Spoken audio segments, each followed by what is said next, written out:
What's going on, everybody? I hope everyone's having a fantastic evening, afternoon, pre-noon, no matter where you are in the world. I'm Hassan Piker, and this is awesome. Our broadcast coming to you live from my last day here in sunny, warm, beautiful weather, Doha, the pearl of the Gulf, Qatar. YouTube mutiny. Okay, I knew everyone was going to start with that. This is part of the broadcast where I tell you about my personal news. It's actually 8:41 p.m. here. It's 9:41 a.m. there. I'm live. I'm alive for a spectacularly short stream today. Much shorter than my regular broadcast. I just wanted to go live and give a couple updates really quickly. And that's the reason why I'm not live on YouTube. Okay. It's 9:41 a.m. in Los Angeles, California, but it's 8:41 p.m. here. I'm going to be traveling, and that is precisely the reason why I didn't set up a YouTube stream. It's not even a quarter day. This is barely not a day at all. You should just be excited that you're getting to see me today and seeing any coverage whatsoever, because unfortunately there aren't that many flights outside of Doha that are direct. They're very limited, and therefore I am doing something that I absolutely despise, which is travel during stream time. As you guys know, it's a point of pride for me to make sure that I can live stream and broadcast without any cuts, virtually every single day. And today is no different. I assume you're just here to make sure nothing crazy happens today while you're trying to get out of here. Yes. Okay. Did you try to rob corn while you were in Qatar? What? Rob corn? I don't even know what that could be a reference to, possibly. But anyway, this is part of the broadcast where I tell you about my personal news about what's going on in the world of Hasanabi Piker. YouTube streams are not canceled. Obviously, we'll be back to business as usual tomorrow. But why no transiting like us plebs? Wait, what? Because it's a 15-hour flight. What do you want me to be? The two options I have, and even then the hours are bad regardless. The two options I have is like what, a 24-hour flight with like with a connection versus a 15-hour nonstop flight, and still having it cut into stream time. Anyway, IRL stream on the plane. Yeah. So, in any case, ladies and gentlemen, boys, girls, and MBs, we're live. We're alive. And hopefully there won't be any crying babies on the flight this time. Inshallah. I say it Arabic style now. Inshallah. Instead of the Turkish style, inshallah. So, personal news-wise, yesterday I ended the broadcast, fell asleep immediately after I ended the broadcast. Another short 6-hour broadcast, only to wake up early in the morning, get a quick lift in, do a Middle East Eye podcast episode that was like 2 hours. And then I hung out with an absolute legend by the name of Clayton. You guys might know of him. Some of you probably are familiar with his work. He's out here. He's a former Al Jazeera guy. Okay. Former Al Jazeera guy, Clayton Swisher. He is the producer, freelance investigator, author, and analyst. Has a PhD in Middle Eastern politics. He was formerly at Al Jazeera English. He did The Lobby, if you remember. We watched it a long time ago on this broadcast, but he is his most famous work is The Lobby. He also wrote some books. I've actually brought up his work on this podcast, on this broadcast before, specifically about the lies that were told during the so-called peace process. Didn't even realize that I had actually brought up his work on this broadcast before, but I was hanging out with him. Very, very cool guy. Lots of crazy stories. Dope dude. Anyway, but he showed me a march around a little bit around the city, and we got to we got to enjoy Doha a little bit. We got to see the city. It's not a very big one. Yeah, this is him. Clayton Edward Swisher, born 1977, is an American former journalist and author who now works as a geopolitical risk analyst, formerly director of investigative journalism at Al Jazeera Media Network in Doha, Qatar. He now heads Swisher Empirical Studies, LLC, headquarters in Doha. He's the author of 2 nonfiction books on the Arab-Israeli conflict. He was in the U.S. Marine Corps, special agent in State Department's Diplomatic Security Service, investigating passport fraud and internal corruption. He was also Secretary of State Madeleine Albright and Colin Powell's close protection officer duties, bodyguard to foreign dignitaries, think tank guy at the Middle East Institute. And then he just becomes this crazy investigative reporter. Okay? Like, legit. Okay? Legit. He produced the Palestine Papers, described by the Guardian newspaper as the biggest documentary leak in the history of the Middle East conflict. Robert Fisk said the Palestine Papers blew open the secret and scandalous American-led negotiations between the Israelis and the Palestinian Authority between 2000 and 2010. Palestine Papers led to the temporary resignation of Dr. Saeb Erekat, chief PLO negotiator, who accused Swisher in a live Al Jazeera interview of orchestrating the league as a part of a CIA plot. However, after investigating formal complaints made by Erekat and the PLO against Swisher and Al Jazeera, the British media regulator Ofcom rejected their claims. He is... no dual stream today. Oh my God. Everyone is like fucking asking about why no dual stream. You're here. Just shut the fuck up and watch. Okay. Oh my God. I have babies. I have little babies in my audience because I'm live for an hour. Okay. I'm live for a fucking hour. That's why I'm not. There's no reason to do a dual stream today. Can you fucking be normal? Oh my God. Oh my God. Goo goo gaga ass bitches in my fucking chat. I swear to God, dude. You're all 35 years old. Be fucking normal. Okay? Fuck. I don't need babies on a fucking plane. I have babies in here. Thank you, Open Presents, for the 100 gifted subs. Jesus fucking Christ, dude. Oh. Sometimes I wonder why I fucking do this. Like, there's no reason for me to do this today. It's a travel day. And I'm still like, let me get some coverage in before I fucking fly out. And there's still hundreds, if not thousands of motherfuckers in the chat crying about why aren't you streaming on YouTube? How about stop being a fucking nosy Nancy, okay? Don't be a nosy Nelly. How about that? Jesus Christ.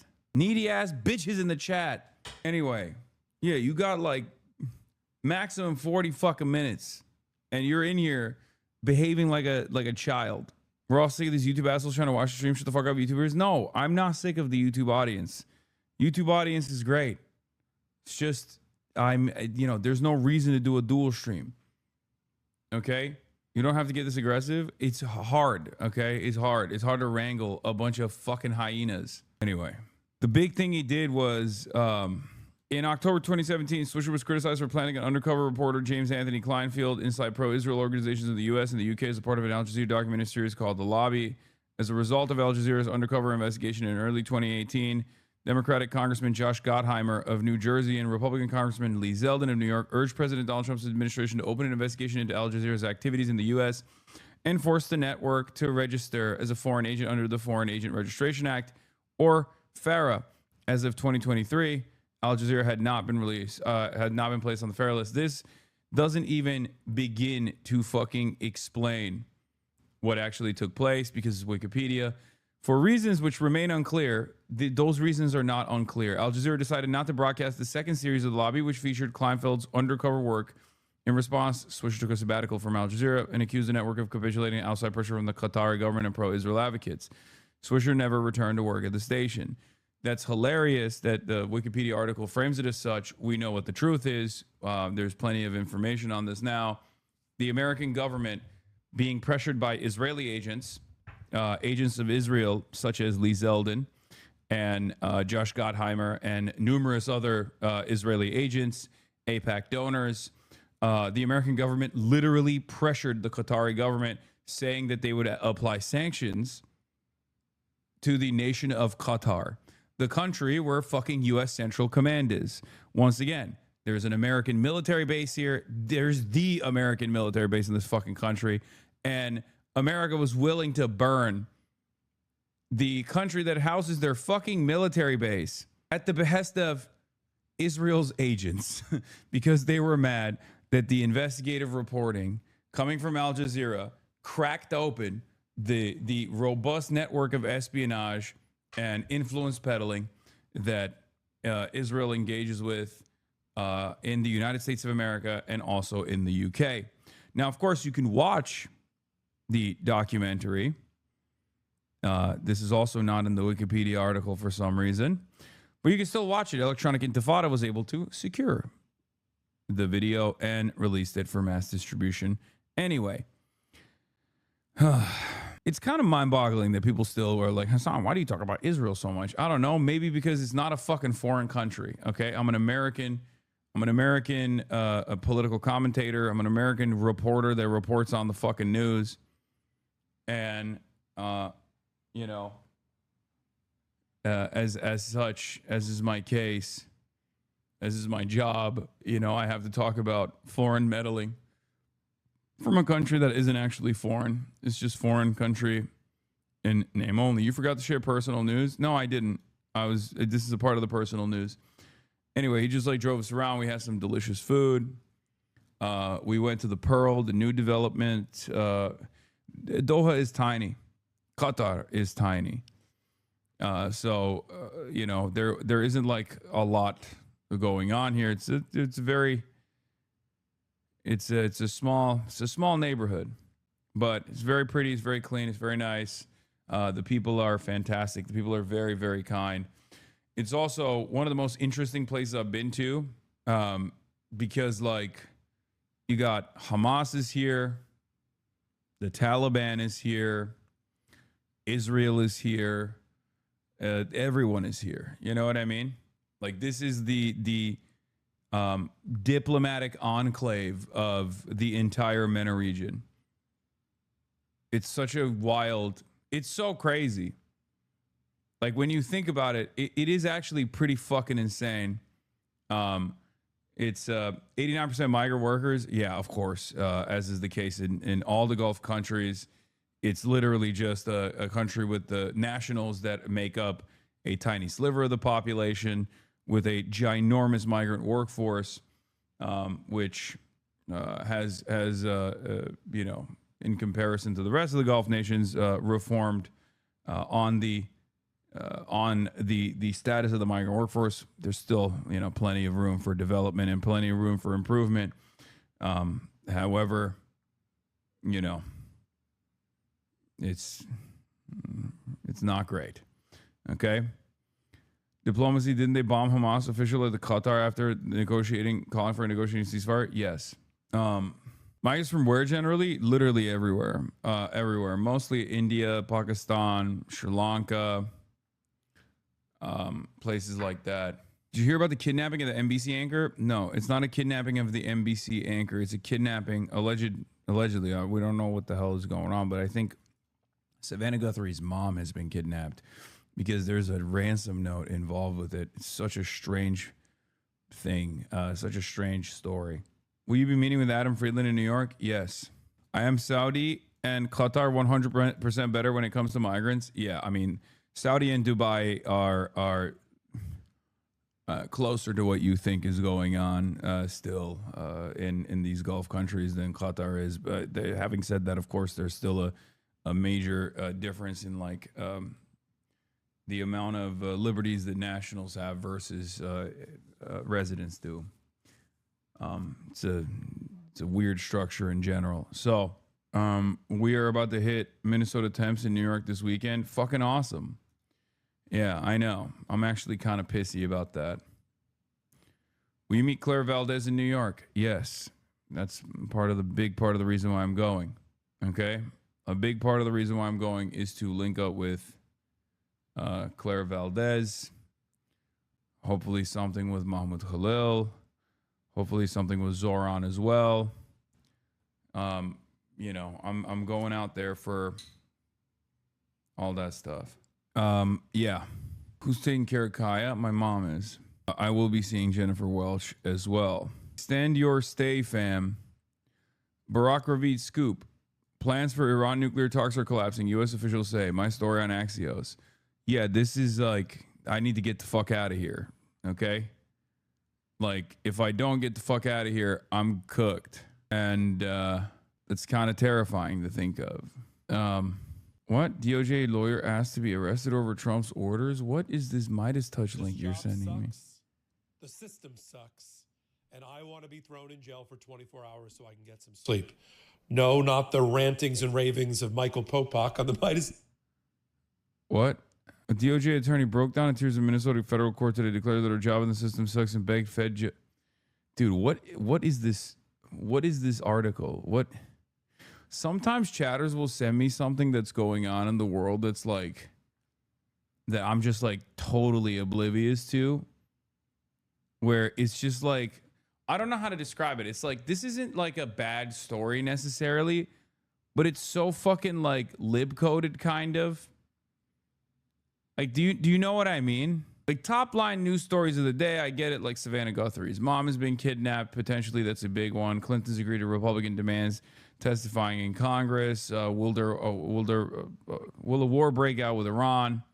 What are the regional implications of such? Trump's border czar says 700 federal agents are leaving Minnesota. And of course, like the fallout from the Epstein stuff, right? Like all this is big. What the fuck? Someone is at my door. What the hell is going on, dude? Here, you know what? Fuck it. Watch this lib-coded video real quick. Network. That was attorney Julie Lee working for the Department of Justice in a courtroom in the United States, in Minneapolis, in response to Judge Blackwell asking Julie Lee why, in the 5 habeas corpus petition cases that I'm handling for migrants who are unconstitutionally spending their time in jail instead of out and about, why have there been so many violations of my orders? And this was Julie Lee's response. Not some random person on the street, a person who volunteered for the job, a person who used. All right, anyway, you did this libs. I hate libs. I just don't know. I don't know what this is. But anyways, that was weird. Housekeeping came in. Strange because they haven't come in at this hour before, but who knows? Anyway, what is this? Keir Starmer is finished. He admits he knew Peter Mandelson was friends with Jeffrey Epstein after his conviction, and he still appointed him anyway. I fucking hope so. Inshallah. Secretary of State Rubio on Iran. I'm not sure you can reach a deal with these guys. Holy fuck, dude. Yeah, Palestine Action had all charges dropped in the UK. That's a huge deal as well. I don't know. It's just like there's a lot of stories, but the one about the one about the judge being like, I'm quitting. It wasn't on the top of my radar, I'll admit. I always wonder where these guys get their news from and then want me to offer coverage and commentary on it. It's like, it's not necessarily a bad thing. It's just like comes across as like kind of lib coded, if that makes sense. Blue Sky link, but reporter from Washington Post fired in a war zone. A publisher who lays off a reporter whose pen is freezing because she's covering a frigid war zone while dodging missiles. What the fuck? Oh, it's dodging missiles is not an editor you want to work for in a more perfect world. I was just laid off by the Washington Post in the middle of a war zone. I have no words. I'm devastated. Waking up without power, heat, or running water again. But the work here in Kyiv continues. Warming up the car, writing in the pencil, ink freezes by headlamp. Yeah, Washington Post is just is so cooked. You're literally in my city, and I missed out on seeing you, man. I'm sorry, King. Maybe next time. I'll probably be back here. Maybe next time I'll be back here to interview Hamas. Didn't happen this time, but who knows? Why does everyone hate Blue Sky? Because it's lib-coded. Dude, the Epstein files have turned everyone into the Nazis or weird conspiracy theories. We are cooked. I mean, I wouldn't say weird conspiracy theories. I feel like the Epstein files is already a conspiracy theory in and of itself. It's a confirmation of some of these weird conspiracy theories. I'm in Iran for vacation, chat. Lol, please pray for me, chat. I'm cooked. I'm coomed. You're in Iran for vacation? Brother, you saw the Iranian government do a fucking blackout and start fucking cracking skulls by the thousands. Like, let's be real. And you were like, this is my opportunity to go visit the beautiful city of Tehran. Is that, I mean, what the fuck? You were like, this is my time. I gotta go see my peoples. I gotta go see my family. It's vacation time. Flights were cheap. Yeah. I don't even think flights are cheap at this point. Does anyone have a blast off meme, by the way? The plane tickets were so affordable. I don't even know if the plane tickets would be cheap. I feel like it'd be expensive because there's like probably like 10 fucking flights, you know? Anyway, all right, this dummy meme is what I'm using here. Okay. My buddy went to Israel recently. I mean, that sucks in general. There's never a good time. At least there's a good time to go to Iran.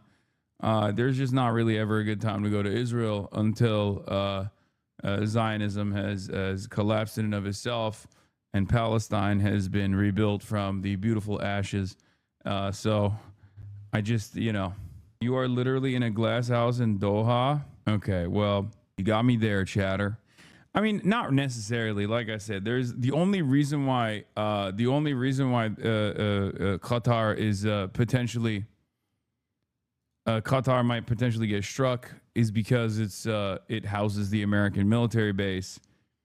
Like, you have to understand, Doha literally shares a fucking gas field with Iran. Okay, you understand that, right? Like, Qatar, its major gas provider. Okay, its major gas provider shares a gas field with Iran across the waterline. So it's not like they're, it's not like they are inexperienced with dealing with Iran. Will you report from the front lines if you get stuck in Qatar? Yes, I will. Hopefully I will not be. How are the people of Qatar? Hope it was good. It was beautiful. I mean, people in this region are, first of all, it's like strange because when you say people of Qatar, like there are obviously, Qatari nationals, but like this place is unlike anything I expected in terms of how diverse it is. Like, there are people from so many fucking countries. Like, there are people from all around the world here. Like, it's got obviously the massive migrant workforce, but beyond that, like, there is it's just, there's hella Turks here, Egyptians, Tunisians, Algerians, Indian people, like it is like the most fucking diverse, not diverse from like American standards. Like, you guys don't understand that as diversity because you're like, what do you mean? They're all Arab. But like Arab countries are very diverse as well. Racially, ethnically, Arab countries in and of itself are also, like, even in one country, there's a tremendous amount of diversity, but like Qatar is a combination of people from all around the world, but everyone's very nice. Yeah, that's a neighborhood in New York City. Yeah, I'm just saying, I don't expect it to be like, why did you say Indian people and didn't use people for others? I don't fucking know. Any women? What? No, Qatar is all men. It's just guys. It's just bros. Yeah, no women, dude. The fuck? Yeah. It's just a male-only country. Nobody knows how they repopulate. Very strange. Zohran responds to Poly Market. Heartbreaking. Worst person you know just made a great point. After months of planning, we're excited to announce the Poly Market is coming to New York City. New York City's first free grocery store. Yeah, I think Kalshi and Poly Market are trying to get in the good graces of New York State to make sure that they don't get like taxed or something. I don't know. Regarding the 700 feds being withdrawn from Minneapolis, that's just the number of new agents they sent recently. No, I know. I know, Tomei Casey. I'm going to talk about it. Don't worry. It's only for 5 days. Yeah. Mitch is sick in the hospital for your travel day. Yeah, I know. All right, let's get into it. Is there even a Tomasius playlist? I feel like there isn't one because I'm so early. I'm early before Tomasius even woke up. You know what I mean? Oh, damn, there is one. My mistake. My mistake for doubting the GOAT. Yeah. I see your reflection, Papa. I know. Breaking: nuclear talks between Iran and the U.S. are canceled. U.S. officials told Iran either this or nothing. And Iran said, okay, then nothing. Great. Please don't flip to Twitch only streams. Chatter. It's one fucking day. People stressing that you won't stream on YouTube again after they got their memberships. Oh my God. It's one fucking day. It's one fucking day. Put it in the title.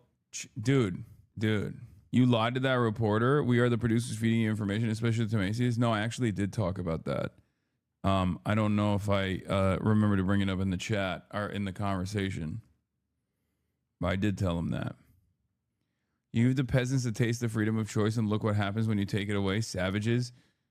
Bigger betrayal than when all the leftists supported Graham Plattner. This is Graham Plattner Nation, baby. Okay? This is Graham Plattner Nation. Let's be real. I know we're Pills Mafia out in this bitch, but I'm genuinely frustrated at some of the stuff. It's actually Graham Plattner Nation. Speaking of Graham Plattner, Dark Woke. I'm genuinely frustrated at some of the stuff President Donald J. Trump said yesterday. Yeah, no, he sucks. That man is, in my opinion, a two-bit con sucks. man in a cheap suit. Yeah, no, he sucks. It makes me so mad. I just want to throw a homeless person off the George Washington Bridge. Okay. Yeah, I'm just pissed off. You want to hear me do a Jamaican accent? You're acting strange. This is just the real me, the me I don't hide anymore. Woke 2.0 is striking with a vengeance. What do you mean woke 2.0? What happened to woke 1? It goes woke beta, woke 1, woke 1.7 in 2012. Now, woke 2.0, aka dark woke. You're like the wokest person I know, sometimes to like an annoying degree a little bit. Not anymore. Dark woke is all about being woke, but we're like, think again, sweetie. Therapy is bullshit. Okay. We're not so precious about language anymore. Stop eating so much, fat ass. So you're politically and socially conscious, but you're mean about it. We say slurs now. You say slurs. Just one slur. Just the one. The R slur. The R. So you're not even saying it right now. But if you get me mad enough, I will drop that baby like a nuclear bomb. Also the F slur. You're not saying the F slur. I'm working up to it, talking to my therapist about it. You don't need to be doing all this. You're a nice person. Don't act edgy just because you think that's what the world wants you to do. I don't know, man. Gen Z scares me. 1 second they're like, let's abolish capitalism. The next they're like, let's watch a Woody Allen movie. Since when? Passage of time is weird, man. We have to keep reinventing ourselves, find new phrases for old things. Just go to therapy, you gay loser. Come on, I was doing dark woke. I'm sorry. President Trump is double. Are you aware that the OJ is editing the Epstein files as we speak, not redacting or removing, changing the info in them and wiping metadata? This is messed up. Yes, I am aware of that. Except, cat's out of the bag, big dog. You know, we already fucking saw it. And not only did we already see what we wanted to see, there's also a very pliant media ecosystem that's refusing to cover some of the stuff. And they can try with the internet and won't forget. Friend of the show, Sean, is doing an immigration thing. Pin it. I think I caught it. Oh, here it is. Friend of the show, Sean Vitt, is doing a charity stream for the Immigrant Rapper Response Fund in Minneapolis, Minnesota. He's almost at 100,000. Can you signal boost and can I pin it? Yeah. I'm full support of saying the R and F slurs is a woke. Yeah, I don't really care necessarily. But I've never actually cared that much, especially about the R word. I just choose not to use it, even though, you know, I'm aware that everybody fucking uses it nonstop, and I'm not like. Who's your favorite rapper? Your boy Larray cooking chuds. My favorite rapper, Jay-Z. Wasn't he on Epstein Island? Got his team. No way. No, he was not. No, he was not. Get out of here. No, he wasn't. Who's your favorite rapper? My favorite rapper, Jay-Z. Wasn't he on Epstein Island? Got his team. No way. No, he was not. Bro, you can't be like a 50-month subscriber and be like, why did I have to come to Twitch to watch this stream? Smudge. Okay? You've been watching for so long and you've subscribed for 10. Okay? Calm the fuck down. Put the subscription in the bag, little bro. Okay? Hearing Asmold, Rape Tone, and Diddy G use the R word just sounds cringe and childish. Yeah, it's not even them using it that sounds as cringe and childish because they've always used it. It's actually like 60-year-old fucking VC guys and like right-wing pivoting tech bros that use it.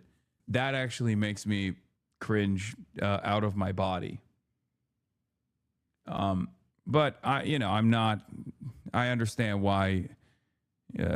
Most people never actually dropped it from their common usage. Yeah, friend of the show, Phineas, had a bar Where is it? Phineas response to USA Today piece calling celebrity opinions on politics idiotic. I'll keep speaking up, especially if it keeps bothering you. Bad Bunny and Billie Eilish, you're famous because you're talented as musicians, not because of your idiotic views on politics and President Trump, says USA Today. My strongest soldier, my strongest woke warrior. Okay. I'm the woke Ayatollah, and Phineas is one of my strongest in the IRGC, the woke IRGC. He is the Praetorian Guard of woke. You just can't do both. You can't say it doesn't matter what musicians or celebrities say or think, but then talk about it for days. You're out here making it matter. I'll keep speaking of it, especially if it keeps bothering you.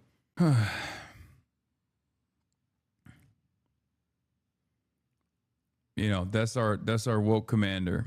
Okay, put some respect on it. Yeah, the Iranian nuclear talks are falling apart, except they didn't really exist. So let's be real. What kind of fucking nuclear talks could you possibly have if you didn't even get to the talking stage?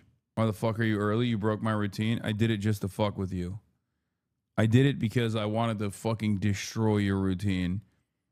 I wanted your routine to collapse. Yeah. Our woke commander is you? No, I'm the woke Ayatollah. I'm the Ayatollah of woke. Okay? And as the Ayatollah of woke, I command you to do taqiyya when you enter these right-wing spaces.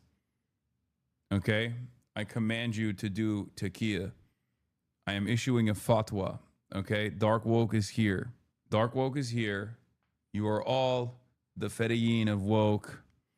You are all, I'm mixing and matching a lot of terminology here, but you get the point. Okay? My routine is destroyed and my life is ruined. Thanks, baby. You're welcome. All right.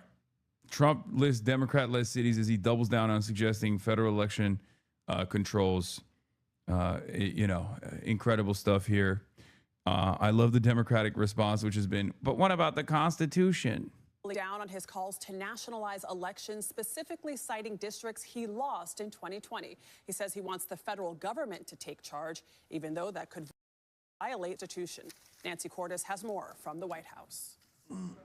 After the president floated the idea on a podcast of nationalizing elections, White House Press Secretary Caroline Leavitt attempted to clarify.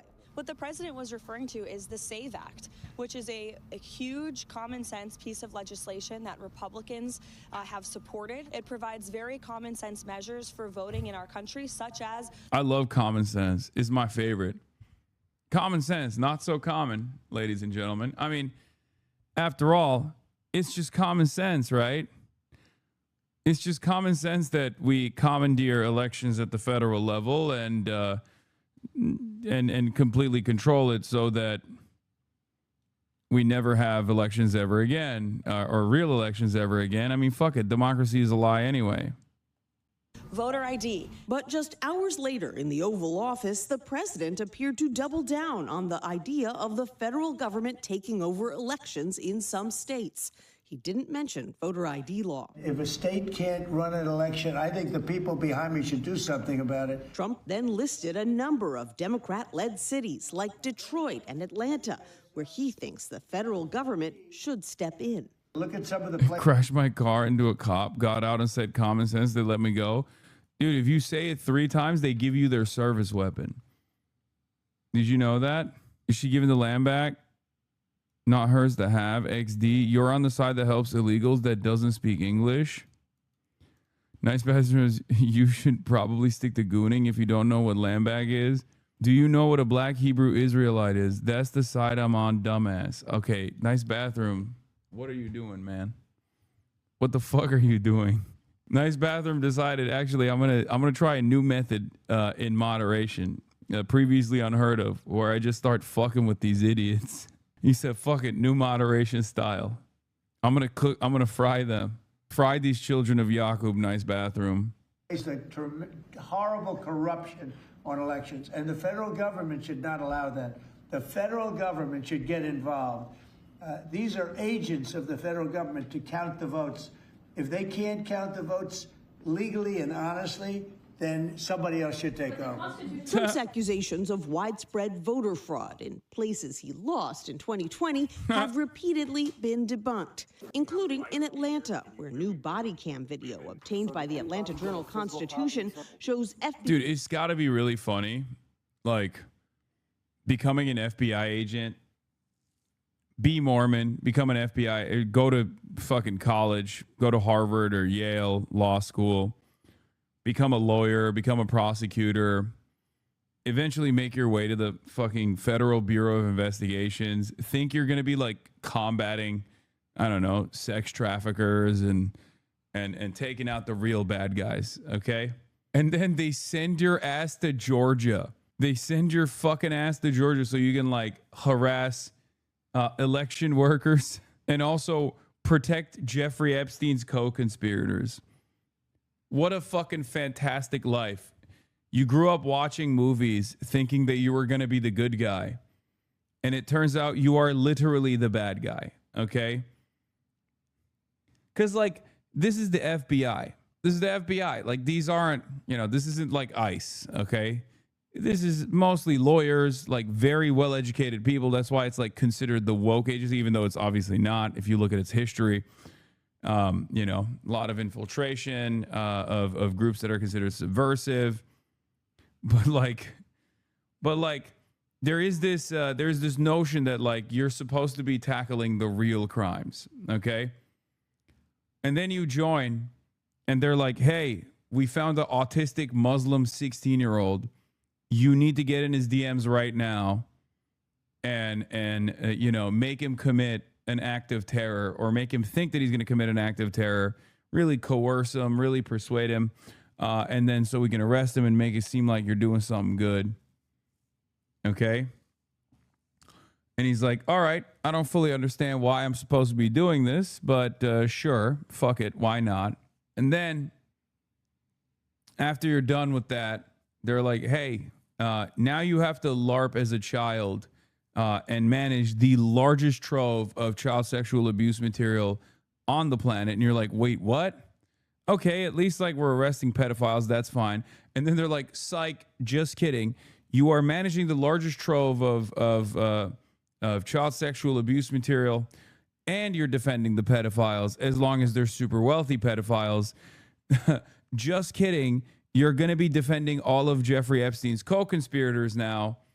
That's your job now. Your job is to protect the pedophiles." And you're like, "What the fuck?" Also, your boss is Dan Bongino and Kash Patel. I would fucking kill myself, okay? I'd be like, I went to college for 8 fucking years, worked up the ranks, watched so many movies and TV shows where I was like, you know, my dream career is me being the good guy and arresting pedophiles. And now you're making me fucking protect the pedophiles because the podcaster pedophilia presidency has decided this is what we're doing? Are you fucking serious? I don't understand how there isn't like a hot mutiny inside of the FBI on a daily fucking basis. You know, people doing desk pops and shit. Like people just, you know, engaging in the time old tradition of the same stuff that maybe some Vietnam soldiers in Vietnam that were drafted were doing, you know, but FBI style is pretty fucking crazy. Logically, this pattern keeps on happening.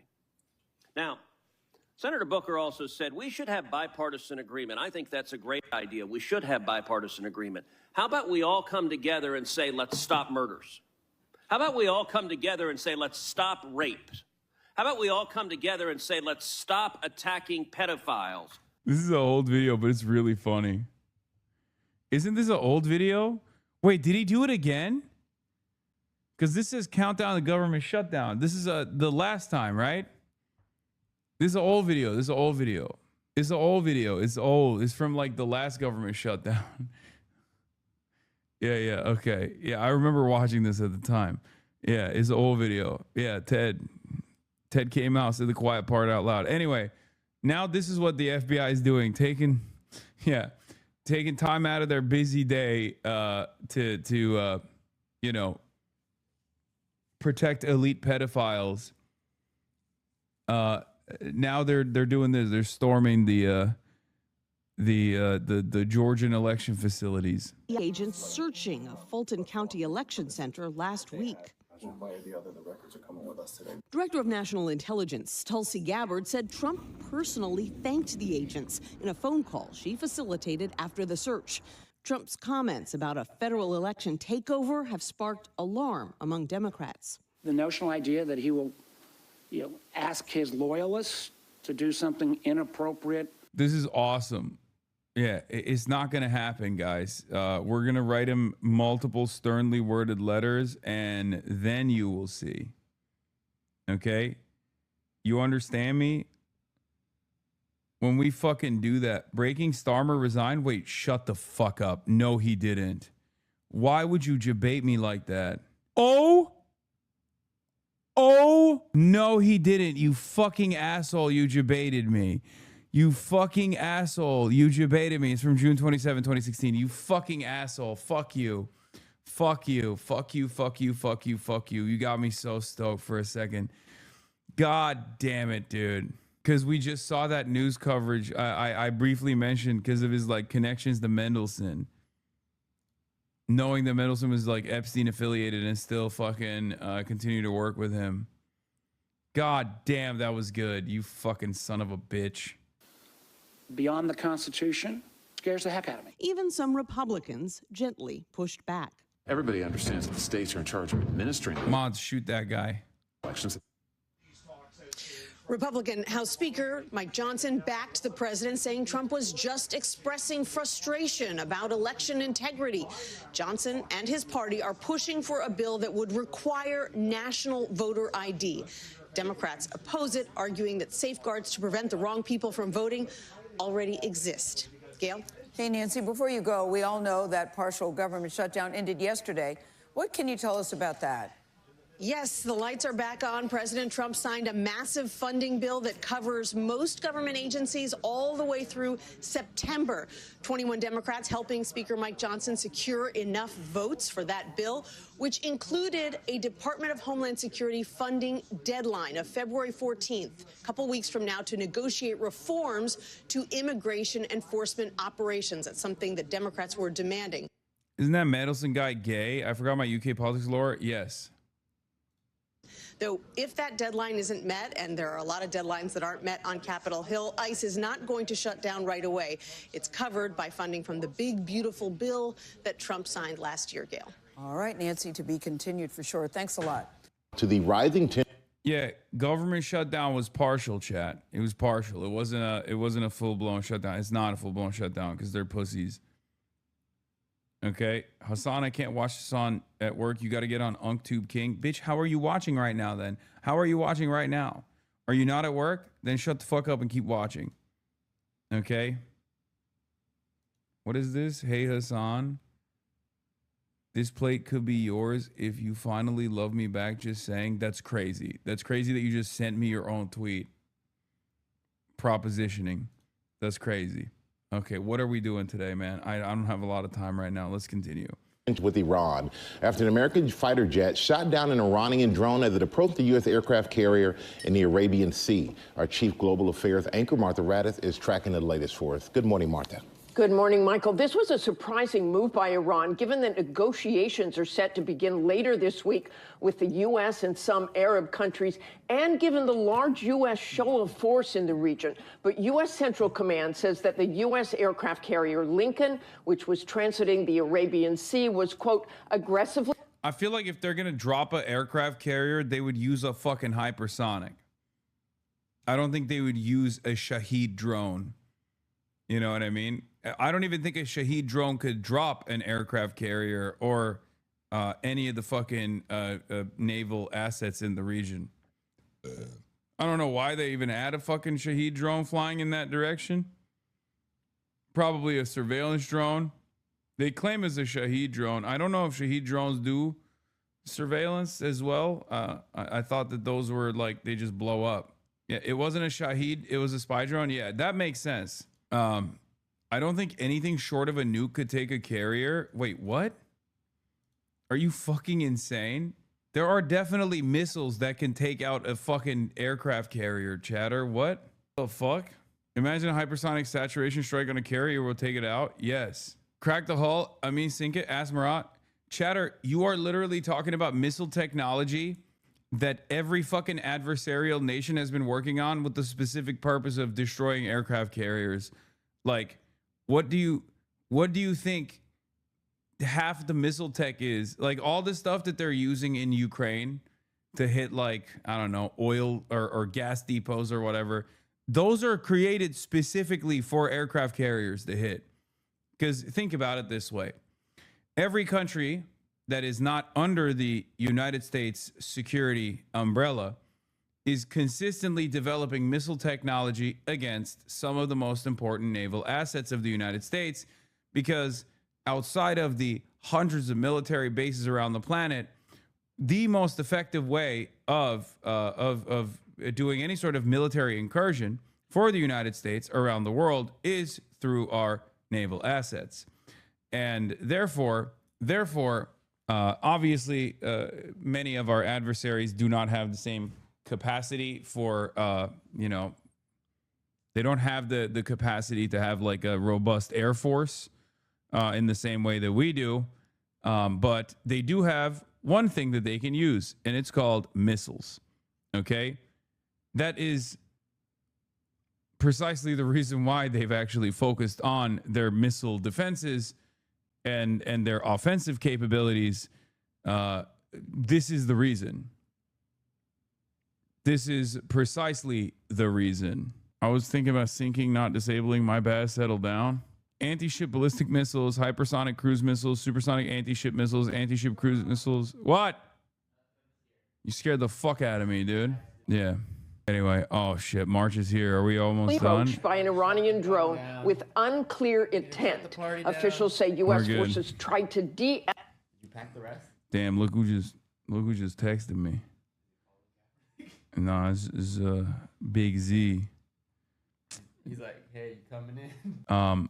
Escalate likely with some kind of warning, but they say the drone continued toward the carrier, so a U.S. F-35 fighter jet then shot down the drone. Then just hours later, another Iranian drone and some Iranian boats harassed a U.S.-flagged merchant ship in the Strait of Hormuz. And yet, despite all this, President Trump said the scheduled talks between U.S. envoy Steve Witkoff and Jared Kushner and Iran's foreign minister about Iran's nuclear program and its support of proxies like Hamas will continue, while President Trump also reminding Iran that the U.S. carried out massive strikes against Iran's nuclear program last summer. George? Martha Raddatz, thanks. Negotiating, they'd like to do something, and we'll see if something is going to be done. They had a chance to do something a while ago, and it didn't work out, and we did Midnight Hammer. I don't think they want that happening again, but they would like to negotiate. We are negotiating with them right now. Yes. So, and those negotiations are going to happen in Amman on Friday. Steve Witkoff, Jared Kushner among that party for the United States. So it was supposed to be in Turkey, by the way, cooked. Masadayız masabiziz, okay? I just want to mention that we are the table. We are at the table. Turkey mentioned, Turkey mentioned, except Iran was like, nah, fuck no. We're doing this one-on-one, and we're doing this in Oman. And then America, I guess, was fine with that. But clearly we are not at the table, okay? Turkey, we are not at the table. We are not the table. Oman has officially become the table. Very devastating turn of events, I think. But additional devastating turns of events is that the talks have collapsed before they even started. Here's what's happening in the last 24, 48 hours or so. You got Iran here in the middle of the map, okay? I want to focus down here in the Persian Gulf and also here in the Arabian Sea, because just yesterday, you had two incidents that involved the U.S. naval forces in the region, okay? One was an Iranian drone that was shot down. The USS Abraham Lincoln is about 500 miles off the shore of Iran. So the Lincoln thought that this drone was impeding on their activity. That was shot from the sky. Then you had a U.S. flagged vessel that outran Iranian gunboats, incident number 2, that was tucked up right here at the bottom of the Persian Gulf and the Strait of Hormuz. What's happening in the area? Okay, so this is about the area where... Huh, interesting. Why is USS Bulkley and USS Roosevelt right here. What the fuck? What is that? It's a Motorola. What? You have a Motorola? Wait, really? Oh, you were watching a fucking video. That's so strange. Which part of this map is the USA? Right there. You can't see it. It's kind of tiny. It's tiny nation, Israel. That's the part of the map that's the United States of America. And then these are the other vassal states. It's just strange. Why are there, what's going on here? Why are there naval assets, one, in the Red Sea? Why are there so many naval assets surrounding Iran? And also, why are there assets right there? I wonder why. Perhaps this is because we are also invested not only in offensive capabilities striking Iran, but also defensive capabilities in protecting the most important country on the fucking planet, the beautiful nation state of Israel. Now, of course, I'm also here. I'm literally on this map right now, doxing myself, but I'm like literally on this fucking map. Okay. You can see me right around here. All right. Not great, I will admit. Apparently, according to Phil Stewart, more alerts on U.S.-Iran talks hitting wire. Senior Iranian officials return to Reuters and say U.S. insistence on discussing non-nuclear issues could jeopardize talks in Oman. Senior Iranian official says Tehran is fully ready to hold talks with the U.S. only on the nuclear issue. They are once again coming to the table to be like, yeah, no, we hate nukes. Remember? The Ayatollah said no nukes. Yeah, we're stupid like that. We're just not, they don't listen to the Hasanabi doctrine, okay? They don't listen to the fucking Hasanabi doctrine. Look behind you. I mean, so far it's fine. Hopefully it won't be a fucking issue flying out. If they hit a fucking NOTAM, literally while we're at the airport, I'm just gonna restart the stream from the airport. Fuck it. Like, because that is a thing. That is a thing that could happen. It's like straight up any moment. Like we might be fucking clinching this by an ass hair, getting the fuck out of Doha right before shit explodes out here. And there is that. Drone was shot down. This is the USS Abraham Lincoln. Clearly, you can see all over this map, the naval assets on behalf of the United States Navy are significant right now in the Gulf, especially with the Lincoln just arriving there a few days ago. This is a choke point, right? It's one of the most important choke points in the world when it comes to transporting oil. All right, Strait of Hormuz, okay? You got 21 miles wide at its most narrow point, but the shipping lane is even... There you go. This is where I'm at, right there. This is where me and Marchie Poo are at. Smaller. It's only 2 miles wide. So any vessels that are traveling in this area, they are well aware of each other as they pass one another and work their way either up into the Persian Gulf or out to the Gulf of Oman. Hugh Hewitt's with me now, Fox News contributor. Hewitt, here's what this is a sense I gather here. The Iranians wanted to move the talks. The U.S. said, okay, we'll do that. The president talks every day about, he's stopped 8 wars. I don't get the sense that he wants to start a new one. And I think the Iranians know that. Where does that leave the situation as of now? The fuck does that mean, dude? What do you mean? He stopped 8 wars? I don't get the sense that he wants to start a new one. He absolutely wants to. Oh my God. What planet are we on, dude? Look, you got the fucking War Games map on. Of course he wants to start a... What are you saying? Oh my God. What do you think? Good morning, Bill. I think President Trump is acting very calmly, very rationally, but I believe the opposite is true of Iran. Yeah, there's nothing more calmly and rationally than straight up bringing a fucking strike team and numerous naval assets into the region to say, we're just going to fucking blow you up. And this time it's literally because we're bored. Okay? Like, what's the reason why we're blowing up Iran? Why did we decide to fucking move naval assets back into the region? Remember? Oh, it's because Iran is killing their own people, right? So what's the fucking solution? Oh, we just killed their people instead. It's like, how dare you kill your own protesters? We get to kill you instead. Of course, the real reason why we're doing it is because we are the lapdog of Benjamin Netanyahu. This government is basically a fucking cum sleeve for Benjamin Netanyahu, and he wants to fucking strike Israel. Now, I talk to analysts all the fucking time about this. Some of them don't think that Israel wants the American government to strike Iran. I disagree vehemently with those analysts. I think we are basically Israel's fleshlight, and therefore we will do their bidding. They've always wanted to strike Iran. They've been nutting at the opportunity, and basically let all hell break loose. So we'll see what the fuck takes place. Nations, like desperate people, do irrational things. It is irrational to attack the Lincoln. It is irrational to attack a U.S. flag tanker when the United States Navy's got presence everywhere. And then yesterday and today, the news agency associated with the regime in Iran began publishing pictures of American bases in the area. It's another threat.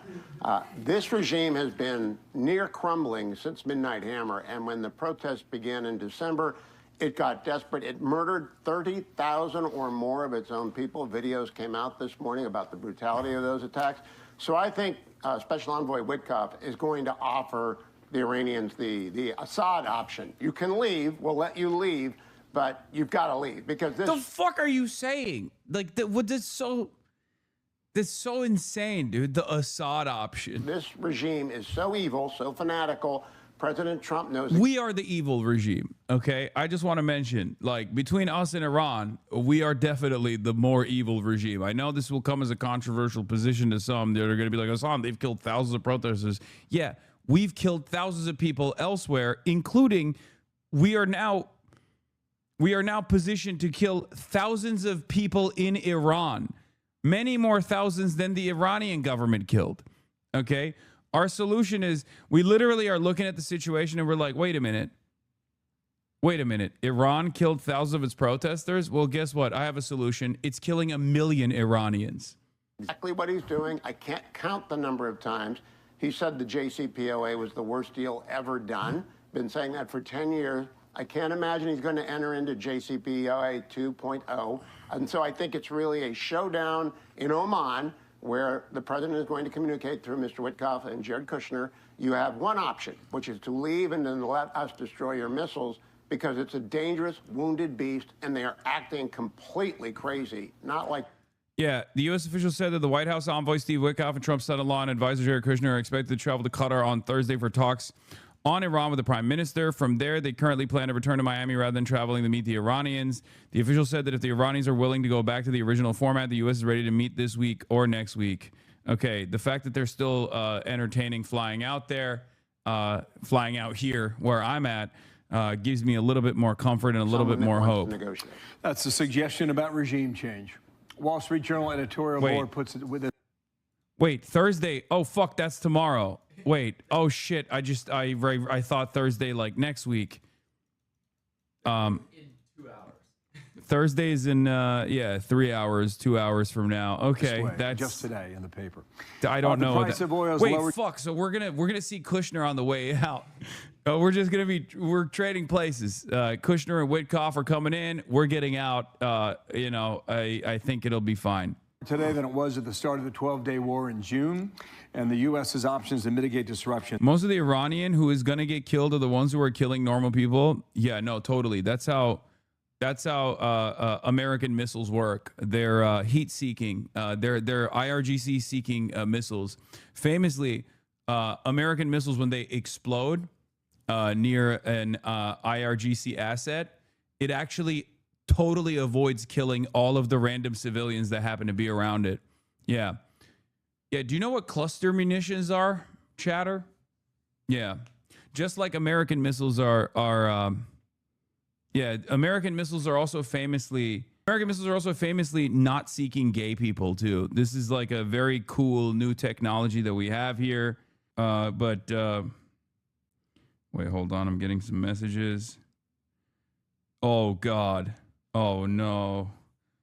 One of the regime guys, Morandi, literally just tweeted. Sayed Mohammed Morandi tweeted basically an hour ago, it's time to immediately leave all countries that host U.S. bases in the Gulf region. Okay, anyway, that's a good note to end the broadcast on. We're getting the fuck out of here, hopefully.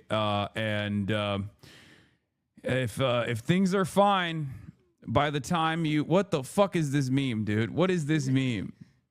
by the time, hopefully tomorrow I will be live from the United States of America. If things have not gone well, there's a range of options here. Okay. If things have gone mildly fine, we will at least be alive, and maybe in Qatar. But if things are really bad, then we're not alive. But on that note, I have to go. I love you guys, and I told you I was going to do a short stream just to give you guys an update. But hopefully tomorrow I'll be live with Brace Belden and Mero, the Kid Mero in New York City. Damn, this guy's good.